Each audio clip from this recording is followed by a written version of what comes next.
Thank you very much, Mr. David. That was a very, very wonderful and insightful session. I really enjoyed it. You shared loads of information. I don't know if anyone has a question.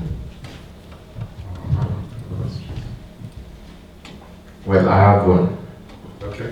So I just wanted to see.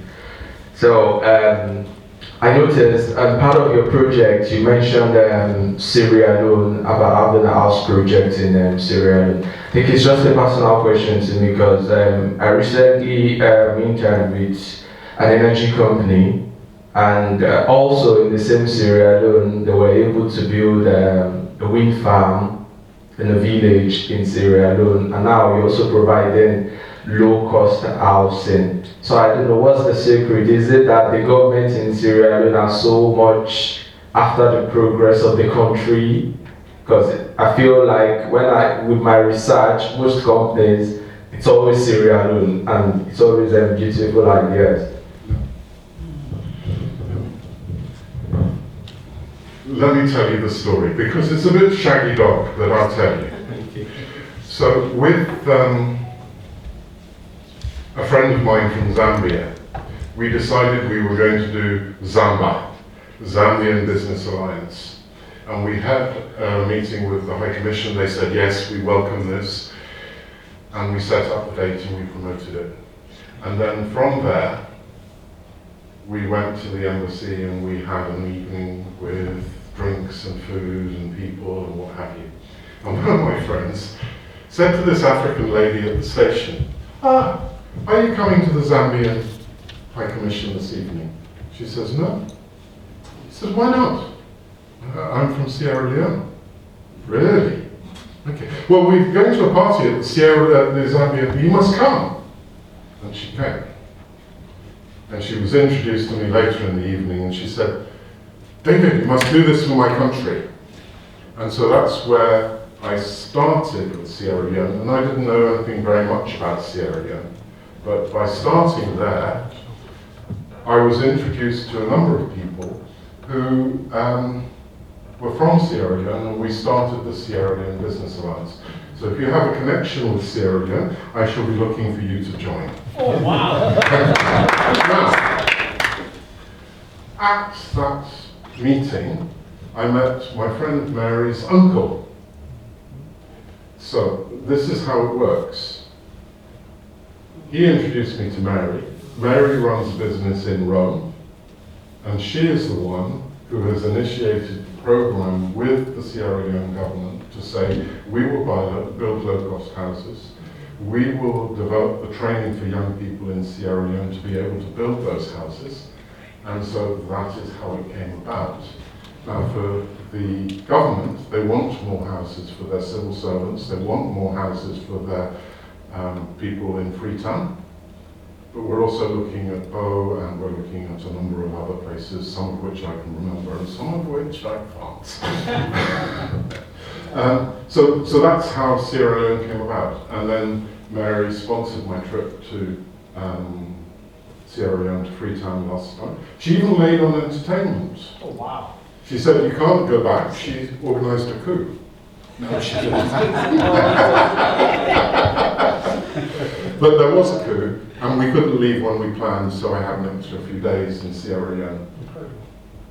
But it is about people recognising the need and coming forward. I want to hear more about the wind farm, because we may be able to take that to Zambia. How about Nigeria? Oh, of course. I have a question. It's okay. I can speak loudly. Okay.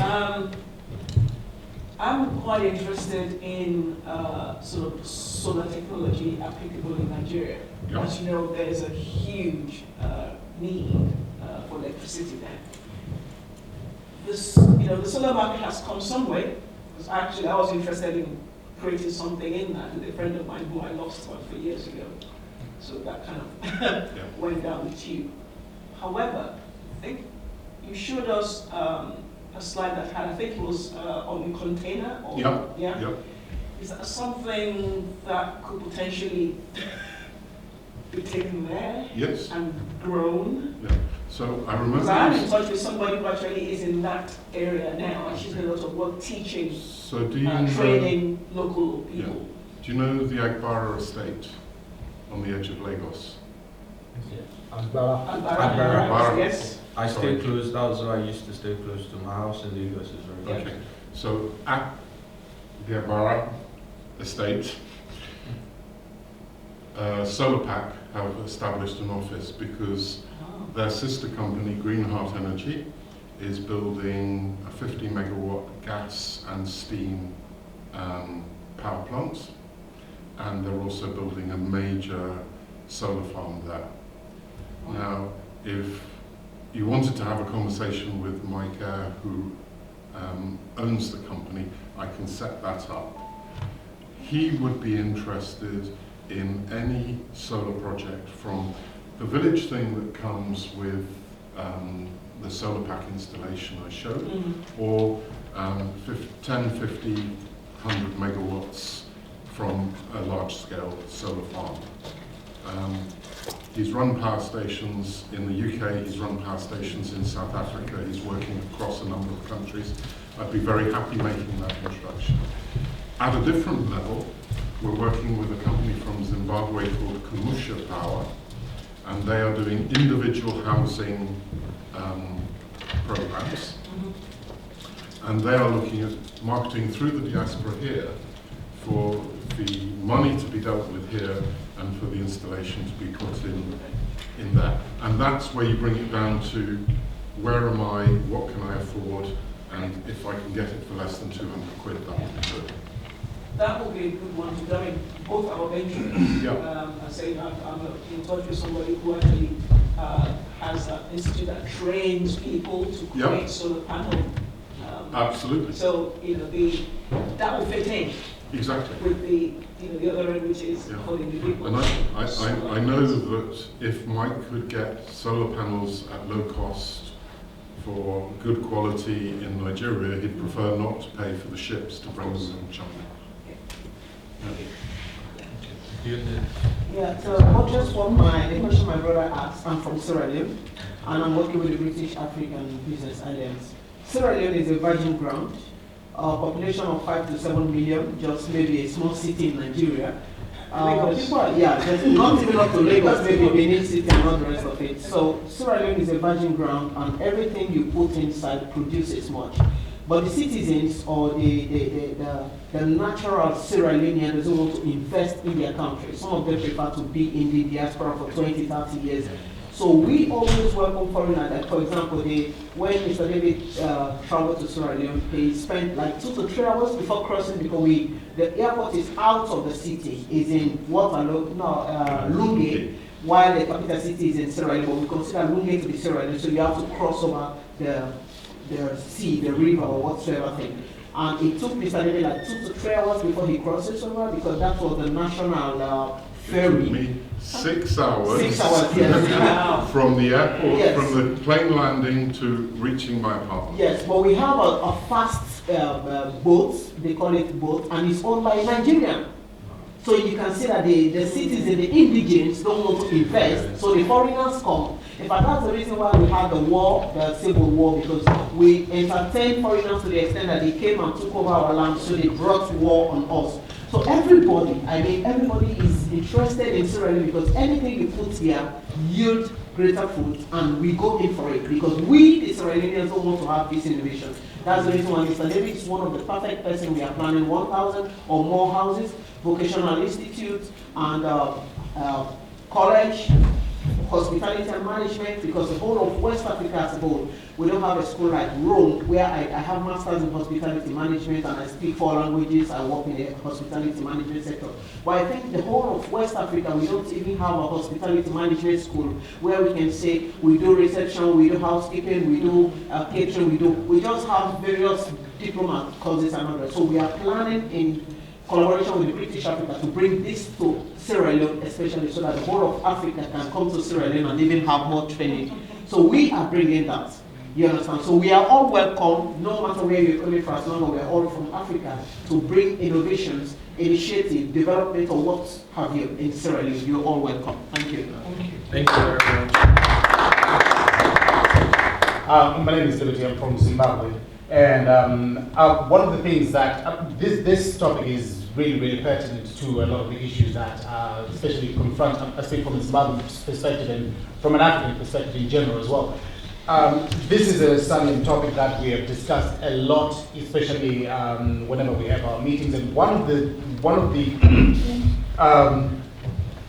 key points that comes out of that is information asymmetry. Like, for example, you were talking about how many people knew about this meeting, or how many people knew about facilities such as the ones you have. Because we were talking, and that stemmed from one discussion we were having, because I was working on a project that we were planning to implement back home called Omnibox, which is a modular system. It's a containerized modular solution system which address issues in healthcare, issues in energy, and issues in food security, such as food processing. And I'm glad you brought up avocados, because that's one of the things that we're planning to address, in terms of food processing and everything. But the information asymmetry extends to also the element of, most of the people know the problems that confront us, and they know that those problems directly translate into the opportunities that can be addressed with the right ecosystem, with the right funding, and with the right expertise on board, maybe to formulate business plans that are sustainable. However, no one knows where to go, because there is no body and no institution that disseminates this information and facilitates an intuitive process on how you can access the funding, access the expertise. Like, one of the things that we're talking about was how we can, for example, get the entrepreneurs, how we can get some of the redundant facilities in the higher education institutions. Like, I'm from a small agrarian economy or agricultural town called Chinoi. There's a University of Technology there. There's excess capacity there where they can develop homegrown solutions to process the agricultural produce instead of it being shipped abroad with low margin raw materials. And also how we can mechanize a lot of the subsistence farming there with micro-tillage, and how to formulate, because the topography is also ripe, it's virgin territory for things like micro-hydro systems. There's a Kenyan model that I saw which can translate beautifully to address, the blackouts that we have there that can be resolved. The plans already exist. So who to talk to? That was where the problem. Exactly, and I've spent 15 years building the network as far as I've built it. Yes. Okay. What I've come across is a reluctance. Who's this man? Yes. Why is he wanting my money? I have other things to do. Nice to meet you. Bye-bye. And that's what I've experienced for 15 years. When I started, I said, what we're missing is the business plan. All the projects you talked about, I'm already processing and thinking, right, there's a vocational college that can sit alongside the university. Yes. It can start to deal with training the young people who haven't managed to enter the university for formal education. Yes. The money is available. The Minister of Education, who I met in Nottingham earlier this year, is looking for 3,000 secondary schools in Zimbabwe. There's a building project there. We could use the building machine that I showed you earlier. It's about building the links. Are you going to the Zimbabwe UK event in Birmingham next week? That's the thing, I didn't even know about, but now that you mention it, that's something that I definitely have to. Partly because the chairman of ZEDA will be there, the Yes. Zimbabwe Investment Development Agency. Yes. He will be there. There are a number of banks there. There are a number of people from different parts of Zimbabwe looking at the regional development of Zimbabwe who will be there. So we'll talk afterwards, and I'll give you the flyer, and we can make it. It's free to attend. I've seen it advertised extensively, but maybe I'm looking in different places to you, and that's it. But I believe there should be a Zimbabwe Business Alliance. We've created a partnership affiliation with the Zimbabwe UK Business Chamber, but their reach is not very far. Yes. I think it's something over 13,000 Zimbabwean business leaders in the UK, no Chamber of Commerce, apart from the one that started in Milton Keynes. So we need to develop those conversations.